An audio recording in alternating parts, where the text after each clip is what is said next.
Right now, lost wages are not covered when they are off the job for treatment, but a local law firm is joining the fight to change that law. We get more from News 6 investigator Mike Holfeld. PTSD was thrown into the spotlight following the Pulse attack. 7 months later, OPD officer Jerry Reeland is still haunted by that day. And it was difficult, and it took everything about us. It took everything from us. My brother was struggling to go on any calls. One by one, they testified as witnesses to PTSD's emotional fallout. The widow of a firefighter. Please know that this is not the man I married. A Pulse hero. I started having panic attacks. I started crying. The EMT engineer who was called to his own brother's fatal accident. I tried to get help. I was denied work comp. Coverage denied because under current state law, physical injury must accompany PTSD diagnosis. In our nation, we lose one first responder every 81 hours to PTSD-related suicide. PTSD is an enormous problem. And nobody understands it until you live it. And right now I'm dealing with stuff that I never imagined I would deal with in my life. I couldn't think of anything else. It's all that consumed my mind, day in, day out. Former Orlando Fire Department EMT Josh Granata saved 13 people caught in the spray of gunfire at the Pulse. Granata tells me he's still suffering from PTSD. But the reality was I needed some help. Tonight, first responders in Tallahassee are asking lawmakers to recognize PTSD as a real physical injury. This year alone, 6 first responders took their own lives as a result of PTSD. The Pulse tragedy really shined a light on something that first responders have to deal with often, certainly in situations like this, PTSD, and it's something they really never talk about. Absolutely right. And in fact, the wife of an Orlando police officer has really been at the forefront of this fight, trying to push state lawmakers to really recognize this as an illness that should be handled with dignity and, of course, some financial support. Reeland was a member of the team removing the dead from Pulse. He's still under treatment and may never work as a cop again. Now, OPD has paid his wages, but under the current law, the city and the department doesn't have to, unless there's a physical injury as well. Josh depended on city workers donating vacation and sick days to cover his wages. Under the law, indemnity for mental or nervous injury without physical injury is denied. My buddy hurt his back, and he's been out 6 to 8 months.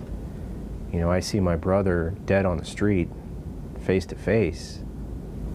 I have to go back to work after that. The former Orlando Police Department chief understood the Pulse legacy and told Reeland something could be done on Capitol Hill. Enter the Law Enforcement Mental Health and Wellness Act of 2017. In part mandating states and local law enforcement agencies to establish peer mentoring mental health and wellness pilot programs, which would include treatment of PTSD. The trick is getting the law right. Veteran Maitland attorney Jeff Bichler is leading a team of first responders and their wives to Tallahassee for a face-to-face meeting with Florida's Banking and Insurance Committee. At issue, changing state law to ensure that PTSD is recognized as a legitimate injury, deserving of medical coverage whether or not such injury is accompanied by a physical injury. It's not about money. It's about trying to get this right from a public policy perspective so that we're protecting our first responders. Today, State Senator Lauren Book of Plantation offered an amendment to change that. As News 6 first reported, the Book amendment would ensure that PTSD is recognized as a legitimate injury deserving of medical coverage whether or not such injury is accompanied by a physical injury. The Senate Banking and Insurance Committee approved it 11-0. We have to take care of these people. We have to take care of the families. They're not asking for much.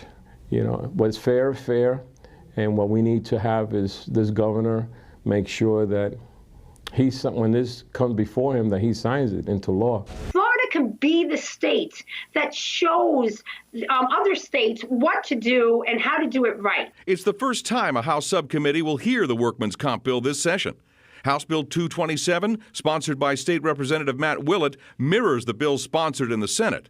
Now, while the bill has seen some success on the Senate side, the issue of cost has created a reluctance by some conservatives. Yeah, we can have that argument, but I'm not going to take the fact that somebody's life is worth $1. A bill helping police and firefighters devastated by PTSD is heading to the governor's desk. The Florida House unanimously approved workers' compensation and provides lost wages for those medically diagnosed. The bill, sponsored by Representative Matt Wilhite, a Palm County firefighter, maintains that the PTSD disorder must be demonstrated by clear and convincing medical evidence. But this is probably the most important piece of legislation I feel I will put in my time in this House. With Pulse first responder Jerry Reelan in the West Gallery with his wife Jessica, the House unanimously approved PTSD workers' compensation benefits for first responders. 114 yeas, 0 nays, Mr. Speaker. It really is a major victory. Maitland attorney Jeff Bichler championed the legal fight that makes Florida history for first responders. We had the medical coverage that was in place.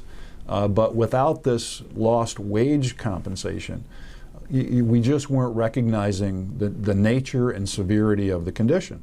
The bill now goes to the governor's desk. We're told he is expected to sign it into law. It goes into effect October 1st, 2018.